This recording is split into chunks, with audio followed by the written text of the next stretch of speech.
of Nehemiah. They were one book, and they were later separated by translators. And so we have two separate accounts, but they were written essentially together, giving us one large picture. And so I thought it would only be right to spend what bit of the quarter we got left going through Ezra to help paint us a broader picture. I love the Old Testament, by the way. I know that it can sometimes seem like drudgery because of the names, obviously, that I can't even pronounce. And we think to ourselves, well, how does this apply to me today? What does the book of Ezra have to do with me in 2025? Well, you're going to see today, I think, there's a lot. There's so much that I think we do ourselves a disservice when we don't look into it. That we need to see that the Bible is the best Bible class resource we have. It's not that I don't enjoy the book studies. Like when we do like Rob's, I'm loving Rob's class on Wednesday night. I loved it when we taught the Church Reset book. But there is no book like the Bible. There is no better source for your faith than the Bible, right? Romans 10:17, faith comes by hearing, not hearing the latest, greatest, most trendy book, but the Word of God. And so I'm thankful that we get to spend some time in it. And I am glad that we have Rob's class on Wednesday night to sort of set this apart, though that book heavily relies on Scripture also. I just don't think there's a substitute for that. And the Old Testament is such a good source because that's actually why we have it, right? We have the Old Testament as Daniel says, a schoolmaster, right? A teacher. There are principles in these Old Testament writings for us to put into use today. And we're going to see that in the book of Ezra. And so just a quick overview. The historical placement of Ezra begins with the decree of Cyrus, 539 to 538 BC, allowing the Jews to return to Jerusalem after Babylon exile. And so this was shortly after the fall of Babylon to the Persians. And we're going to see there's that how God's involved with that when we get into this today. The book covers two main returns, right? The first return under Zerubbabel, which is the first 6 chapters, and it's focused on rebuilding the temple. And then the second return, Ezra 7 through 10, focused on the restoring of the law and spiritual faithfulness, right? So there's two main sections of this book that this guy that focus on the things that are congruent with what we studied in Nehemiah. So the events of Ezra take place before Nehemiah, though their ministries overlap. We're going to see plenty of overlap. And so Ezra leads around 458 BC, and Nehemiah comes later in about 455. And so there's a little bit of a time gap, but they do overlap, and they were contemporaries. They knew each other. We're going to see how all that plays out as we go. Nehemiah picks up the story focusing on the rebuilding of the walls of Jerusalem, which gave the people physical security to match the spiritual restoration that Ezra is going to primarily focus on. The relationship between Ezra and Nehemiah, again, we talked, and we're going to spend a little bit of time on this morning. Ezra's rebuilding the altar, the temple, restoring worship and the law. Nehemiah is rebuilding the wall of Jerusalem, restoring the community and the life and protection. And so you can see how those two could be together. You can see how they'd be in the same writing at the same time. Together, Ezra emphasizes on spiritual renewal. Nehemiah emphasizes on social and physical restoration. Though there's some overlap there too, isn't there? I mean, when we got to the end of the book of Nehemiah, we see this sort of spiritual rejuvenation where the people were hearing the word of the Lord read and they were excited and passionate about it. And we see how all that sort of plays out because both are necessary for Israel's survival as God's covenant people. I think we have to recognize that, right? That we have that spiritual renewal is necessary as well as physical renewal or restoration. Both are necessary. And we'll spend some time looking at those things. Don? I was going to say, too, just remember that the law was not spiritual only. It covered civil. That's right, everything. There was hygiene. There was a lot of things involved. I know, isn't it crazy when you think about, too, like, I know that one of the things that loves to get brought up currently, is, about how, a lot of the antagonistic folks that oppose Christianity will say, so you guys obey the Bible, well, why are you wearing mixed fabrics? Why are you eating shellfish?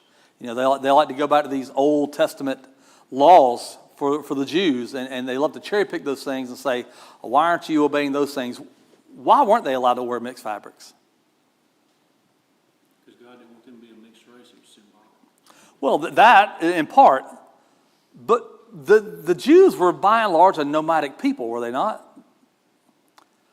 The mixed fabrics could have caused problems with their constant traveling. Think about, you ever wear something that just rubs you the wrong way? Wool. Yeah, I mean, it gets around your neck, gets in your creases and whatnot. Would that be a problem for a nomadic people? Could that cause injury and even infection? Could that hold up the whole program? I read this whole article that this guy had written about that, and he used a lot of references, just historical references and whatnot from other peoples and nomadic fashions and whatnot, and it was a big deal, right? So no mixed fabrics. They didn't even have to know that. They just had to obey it. Why not shellfish? What was the deal with shellfish? A lot of people are allergic to shellfish. Again, we're trying to preserve a people here, right? And so a lot of the laws were given with no explanation given, but God knew. Why were males supposed to be circumcised on the 8th day? They only figured this out in the last 50, 60 years. Vitamin K, the clotting agent in your blood, will never be as high as it is on the 8th day of life. Now, that explanation wasn't given in the law, but God gave it because God knows, right? There's a providential aspect to God's law in all the laws that He gave. So to your point, right, it wasn't just about spirituality; it was about physical protection and physical, endurement. Yes. Well, even leprosy, they had to be before the priest, and the priest not only had to look at the skin, but the color of the hair within the infection. Oh yeah. It was very granular. Absolutely. Oh, I love that word. Granular. I'm going to use that again. I like that word. Thank you, Ms. Carmen. And just when you think about it historically, so you've got the priests who are of the time, the medical doctors, and when you look historically, all of your medicine, the majority of medicine came through the church. Yeah. It would have been sponsored by the church, or it was the priest historically who would perform those medical things and stuff. Yeah. Yes, ma'am. Well, and we didn't learn until, biology in the 10th grade. Yeah. That even the unclean animals, absolutely, the swine had that trichinosis parasite. That's right. So, even from a physical point of view, as you're looking at that restoration, God knows. God knew. He created. Looking out for His people. Right, and so you're going to see a lot of that in Ezra. You're going to see God's providential sovereignty. I know that we sometimes shy away from that word in the church because of the Calvinistic tone of the word sovereignty, but man, it is absolutely present in all of this. We're going to see it in the first couple of verses of Ezra when we get to start reading the chapter. So both are necessary, right? For Israel's survival, you've got to have the physical and you have to have the spiritual. Otherwise, Israel doesn't survive. And we know because of prophecy, Israel is going to survive, right? Even through this exile, right, which God set up. He set it up to teach them something, but they're supposed to survive, right? He said that a remnant would remain. And so we understand that this is that remnant. And this is prophecy actually being fulfilled. We're going to see that. And so with Ezra rebuilding worship, the focus is the temple, the law, spiritual purity. We're going to get into some of that, as David sort of alluded to with the intermarrying. The key leaders are Zerubbabel, he's the temple builder. Ezra, who's the scribe and teacher of the law. whenever we get to the New Testament, how are the scribes viewed? Who are they usually lumped with? The Pharisees, right? So what does a scribe do? He's the one that writes the law again. Okay, he's the one that copies it, right? And it had to be copied how? Exact. Well, you know, when you go back and look at some of the Dead Sea Scrolls, right, and the accuracy of the Dead Sea Scrolls, you can see that scribes took their job seriously.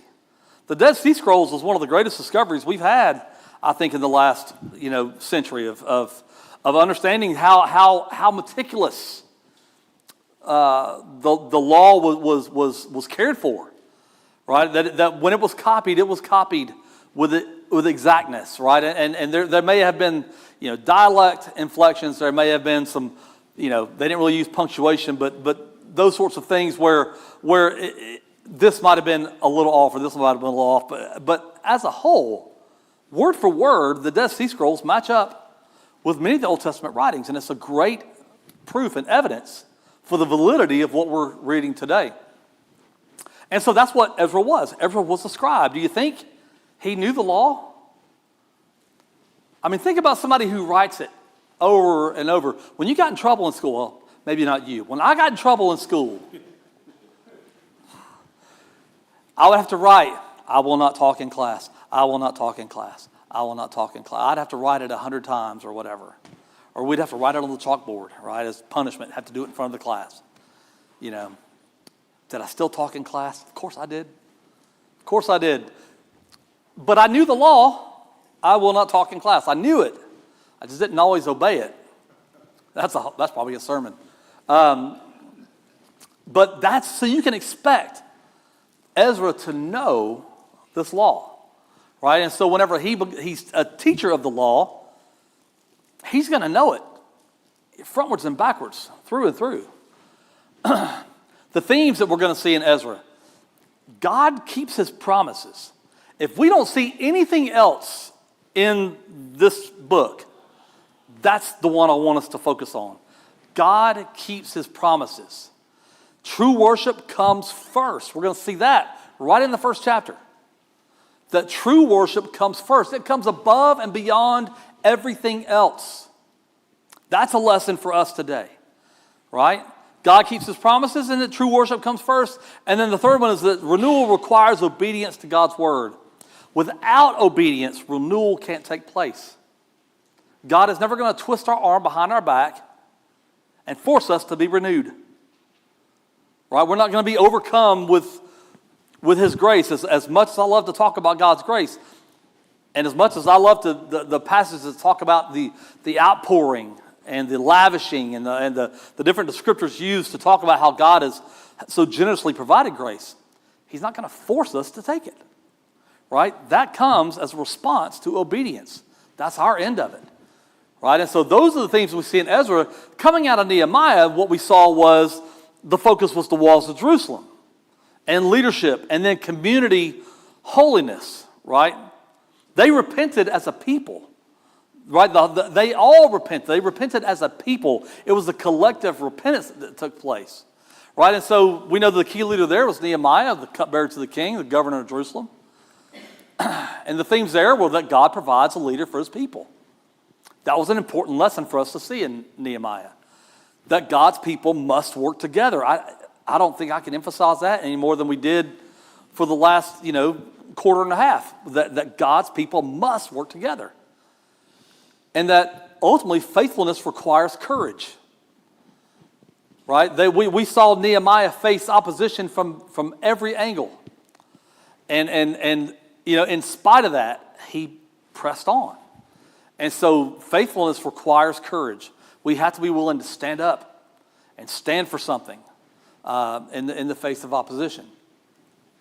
And so they fit together this way. Ezra, spiritual renewal, the rebuilding of the altar, the temple, and the law. Nehemiah, practical renewal, rebuilding of the walls, community, and the covenant. That's how these two books are going to weave together as we study Ezra, keeping that in mind from Nehemiah. That they actually do fit together. You can see how they were once one book. Both are needed. Again, worship without structure can fade, And structure without worship is empty or vain. See how those two work together? Worship without structure ain't going to last. But structure without worship is pointless, right? That sort of mirrors something that Jesus says in John's gospel. The time is coming when what?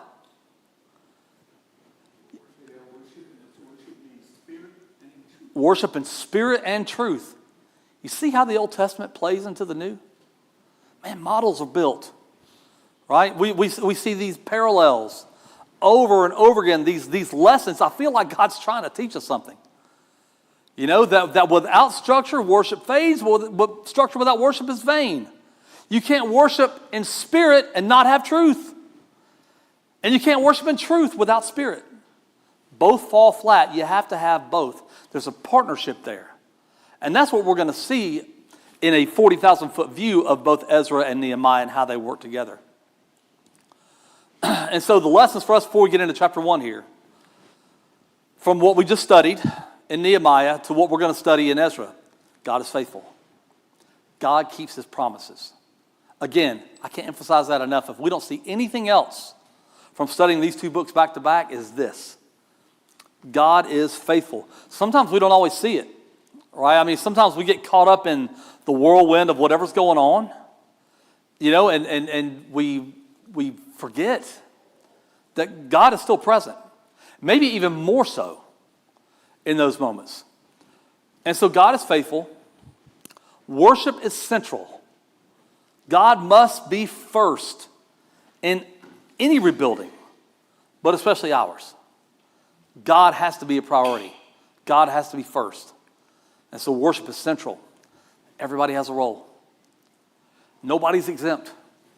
Nobody gets a get out of doing something card. Right? When the Apostle Paul talks about the aspects of the church, right, and the different members of the body, again, that's not a new concept. This echoes back to the Old Testament with Ezra and Nehemiah. Everybody has a role. The restoration required all kinds of people. Right? Nehemiah was an incredible leader. But without people following you, you're just taking a walk. Right? You're not leading anything if you don't have people following you. There have to be people involved. And so we're going to see some of that as well in Ezra. Opposition is going to happen.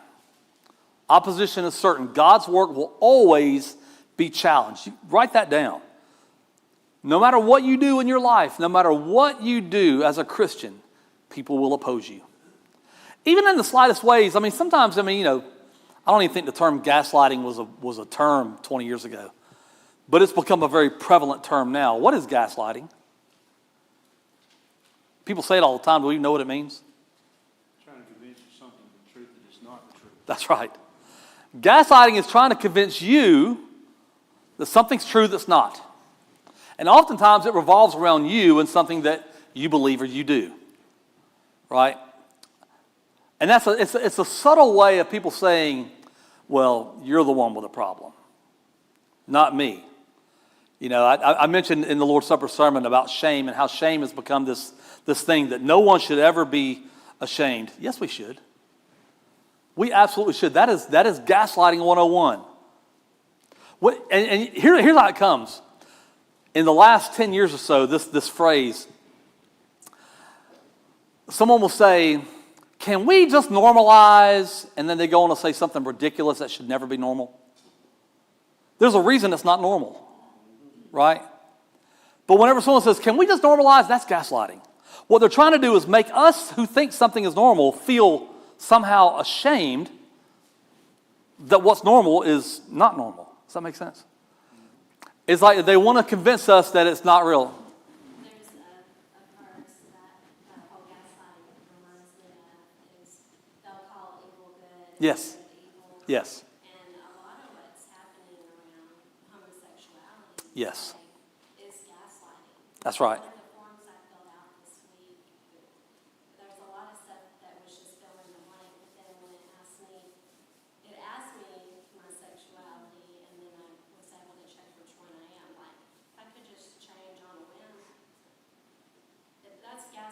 It is. It's so subtle, right? Opposition doesn't always come with someone getting in your face. Sometimes it's the sort of nonchalant comment, sort of flippantly said, or it's the what is the term I'm looking for? Passive aggressive. Man, when people are passive aggressive, and you see it. I mean, social media has almost become the language of choice. People will post something like some sort of cryptic, "Don't worry about me, I'll be fine." What does that mean? Well, what it means is that they want you to ask, "What's wrong?" Don't do that. If something's wrong, just say so. Right? If you need help, just ask for it. You know, the whole passive aggressive thing is and that's how people sometimes will present opposition. They'll just say something out into the air, hoping that the person they're trying to reach sees it. But in the meantime, 600 other people see it. Right? It's just, so that's a lesson. But opposition will come, and it comes in all these different forms. Yes, ma'am. Well, in Isaiah, God pronounces a woe about that. Yeah. In Isaiah 5, verses 20 and 24, woe to them that call evil good and good evil. That's it. Because they cast away the law of the Lord. That's it. I mean, he gives us the reason that there is that opposition. Yeah. And you know, for him to say woe, that's damnation. Absolutely. Absolutely. Which points to the next lesson. Holiness matters. Renewal means separating from sin and returning to God. We don't get to go back to God with our sin cradled in our arms. Right? To be restored to God, I've got to repent and leave that. I don't get to carry it with me. I was talking to a guy, and he's a good friend of mine. But he was talking about how, you know, he's still struggling with the same sin he did from 20 years ago. And I was like, why? Why are you still struggling with the same sin from 20 years ago? I mean, listen, we're all going to struggle with something, right? That's always going to happen because of the human condition. But the truth is that I shouldn't be struggling with something from 20 years ago. At some point, I have to get better, don't I? How do I get better? I leave it. I eventually have to leave it. If I'm still struggling with something from 20 years ago, it's because I'm still carrying it. Right? There's an aspect in which I have to leave those things behind and walk towards God. And it doesn't mean that new ones aren't going to present themselves, but that old one from 20, 30, 40 years ago, that shouldn't even be in my mind. At some point, I have to get better. At some point, I have to move on to progress. Isn't that the goal? Right? And listen, y'all know I love to teach on God's grace as much as anything, but grace is meant to cover the inadequacies, right? It's the caulk I was talking about, right? That covers a multitude of sins along with love and forgiveness and all those other things. It's an aspect of that. But I don't get to keep sinning. If I keep sinning the same sin, you know, at some point, I have to do some introspection. I have to say, you know what, I'm done with this. And so holiness matters. We're going to see that in this book. These are all lessons that we're going to see between Nehemiah and Ezra, but especially in Ezra as we go forward. And so any other comments about this before we get into reading chapter 1? Chapter 1 is really short. And so we're going to read it and have some questions afterwards. No other comments? All right. Well, let's look in Ezra chapter 1, verse 1. Now in the first year of Cyrus, king of Persia, in order to complete the word from Yahweh from the mouth of Jeremiah, Yahweh stirred up the spirit of Cyrus the king of Persia so that he had a proclamation passed throughout all the kingdom and also put it in writing, saying, Thus says Cyrus the king of Persia, Yahweh, the God of heaven, has given me all the kingdoms of the earth, and has appointed me to build him a house in Jerusalem, which is in Judah. Whoever there is among you, all of his people, may his God be with him. Let him go up to Jerusalem, from which is in Judah, and rebuild the house of Yahweh, God of Israel. He is the God who is in Jerusalem. So everyone who remains at whatever place he may sojourn, let the men of that place support him with silver and gold, with goods and cattle, together with freewill offering for the house of God, which is in Jerusalem.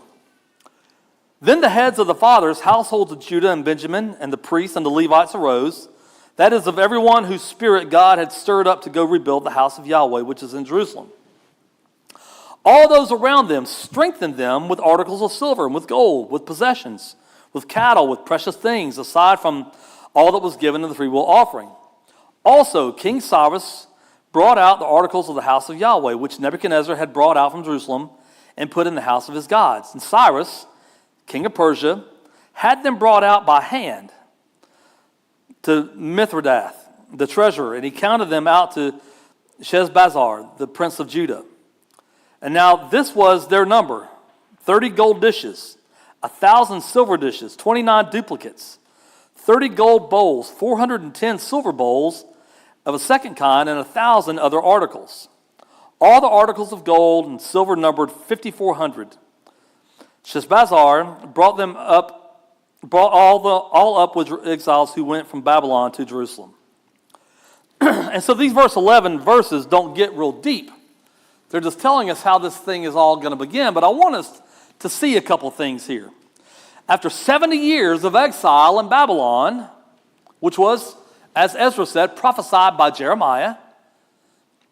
Now this actually points back to that Jeremiah 29:11 verse that everyone loves so much. Jeremiah 29:11 says, For I, the Lord, know the plans that I have for you. And people love that verse because they think it somehow applies to them. It doesn't.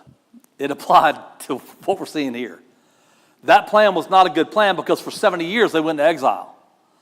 And so what we're seeing is Ezra remembering that prophecy and saying, this is that. He's recognizing that this is that. And so after 70 years of exile, God moved the Persian kings to allow the Jews to go home. And I want us to focus on that for a second. God moved these Persian kings, right? God's sovereignty. Verse 1:1 says, God stirred the spirit of Cyrus, king of Persia. Was Cyrus godly? No. Not at all. But he recognized something, didn't he? What does Cyrus recognize? What does he say a couple of times in this first couple of verses? Sovereignty of God. Yeah. Yeah, he says, Yahweh, the God of heaven, has given me all the kingdoms of earth and has appointed me to build him a house in Jerusalem. And he says, then in verse 3, let him go up to Jerusalem, which is in Judah, and rebuild the house of Yahweh, the God of Israel. He is the God who is in Jerusalem, so everyone who remains. And he says, the God. Cyrus recognized Yahweh. He recognized God. And so it's not without reason then to see that whenever God stirred the spirit of Cyrus, God's acting in the affairs of men. Frank, you had your hand up? We don't know if Cyrus had some particular affinity to Jehovah or not, He could have. but Jehovah calls him my shepherd. He's my shepherd. Yeah. And Isaiah says, this is what I say to Cyrus, he's my shepherd. Yeah. That's what I do for you. So what does that tell us about God using mankind? God uses who he wants. He did say it all the time. And that's the point Cyrus said, he's my right hand. He said the same thing with Babylonians. That's right. Is that punishment on Israel for not obeying? What did he do with Rome? How did he use Rome? Well, it's punishment. I mean, God uses his creation. But Cyrus recognizes that. And so God stirred the spirit of Cyrus, the king of Persia, And so what does this teach us about God's ability to work through pagan rulers and world powers? You know, sometimes we think it's silly whenever we pray for the leaders of the world, because we think, well, they're not Christian. Why are we praying for them? Because of that? God will do what he wants. God will use who he wants for his purpose. If it's within his will, God will use whoever is going to get that done. Tina? You know, this is very interesting when you look at the timeline, because God promised that he was going to bring them back. Yeah. After 70 years of Yeah. captivity, right? Well, he didn't do it under Nebuchadnezzar or Babylonian captivity. Yeah. It was at the end of Babylonian captivity under the rulership of a man who was named by Isaiah. By name. Yeah. Yeah, like you said, Yeah. the shepherd. Yeah. And this is when the temple, he sent them back. Zerubbabel went back and they rebuilt the temple. And in 516, it was completed. 586 is when the temple in Jerusalem was destroyed. So 70 years, 70 years. yeah, was fulfilled. It's amazing.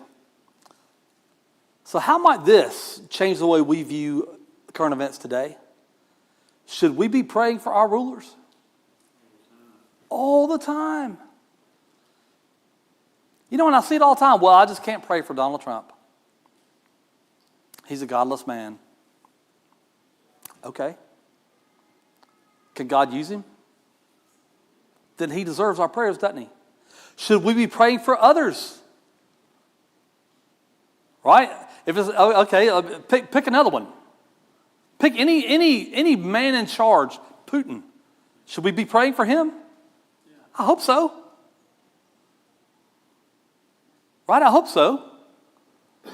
Paul said he was chief of sinners, but he was converted to a Christian. He was chief. Now, I don't know how you feel about these men in history, but what's it? I mean, for nothing else. Yeah. We should pray for peace. We need peace. God is sovereign. And God will use who he wills to accomplish his purpose. And he, as Tino said, he promised 70 years of captivity, I'll bring you back. That's this. That's this happening. And so there's something to be said about fulfilled prophecy, right? The evidence and the proof that can come from God saying something's going to happen and it happening, right? This is the moment that fulfills Jeremiah's prophecy about this return, right? Go back to Jeremiah 25, 11 through 12, and 29 through verse 10, before that verse I just mentioned, talking about this very thing.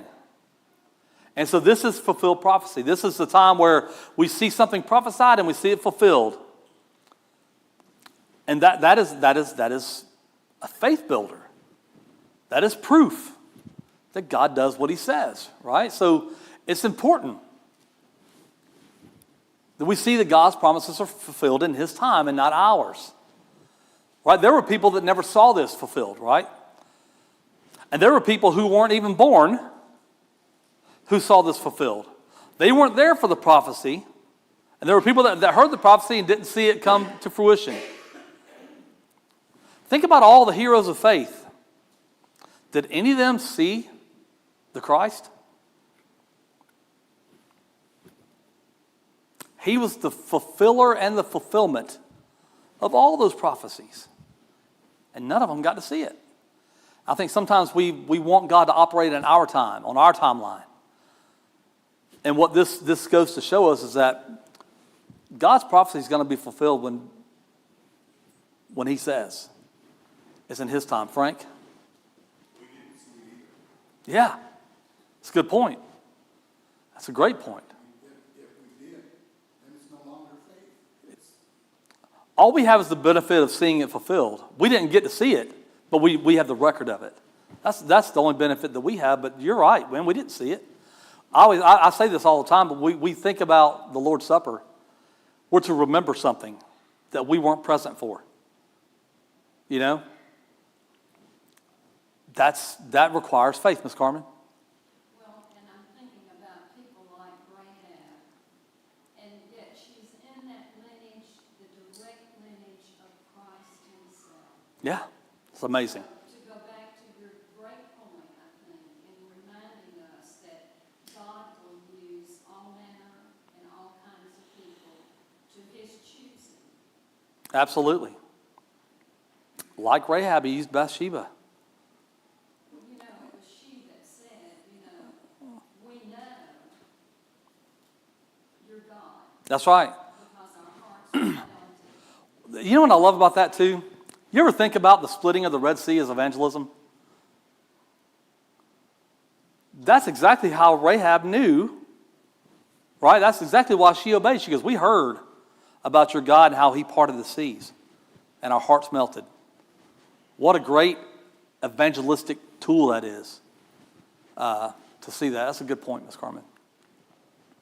So how can this strengthen our faith when we're waiting for God's promises? I mean, here we are, thousands of years later, and we're still waiting, aren't we? Are we still waiting on the Lord? Yeah, I mean, we know that there's going to come a day when he comes back. When is that going to be?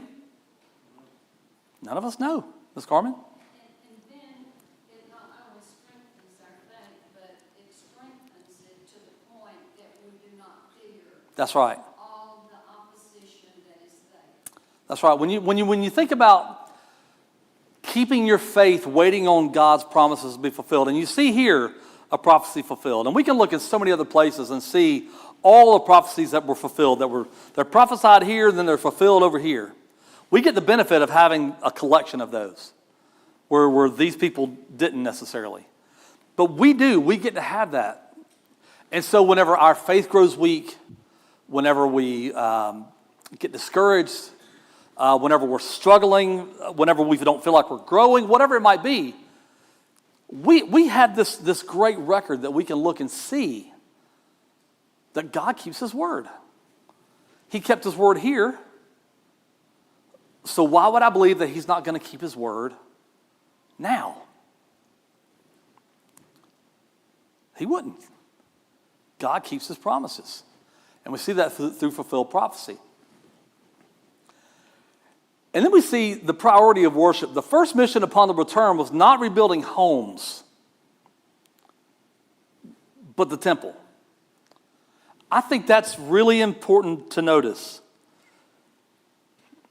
Right? He didn't send them back with homes to live in. He sent them back with a purpose, and it was to rebuild the temple. Then build your houses. Then take care of yourself. But my house is first. And so there's a priority put on worship here. And what does this say about the priority of worship in God's people's lives? Should this be an afterthought? Should this be something that I do if I have time? Should this be something I do when it's convenient? Or should this be something that's an absolute priority in my life? Above and beyond everything else. What a great example this is. Cyrus sends them back. He's like, hey, temple first. This is what has to be first. It's not that building their houses wasn't important. It's not that them having a place to live wasn't important. But look at the great provision that he gave. Right? He sent them with provision, right? He didn't just send them with gold and silver. What else did he send them with? Cattle. What are cattle for? Food and sacrifices, right? What the point is that God didn't send them empty-handed, right? He didn't send them with nothing, but he sent them with a priority, and the priority was worship. You know, it kind of mirrors when they came out of Egypt. He sent them with provisions. Yeah. They plundered the Egyptians. And essentially, when they got there, their first goal was head straight to the mountain and get ready to set up for worship. That's it. So there's some parallels we can draw, right? Yeah, go ahead. So the other reason why, or another reason why this is not insignificant, when you think about it from Cyrus's perspective in the secular sense, he's sending people that he has conquered back home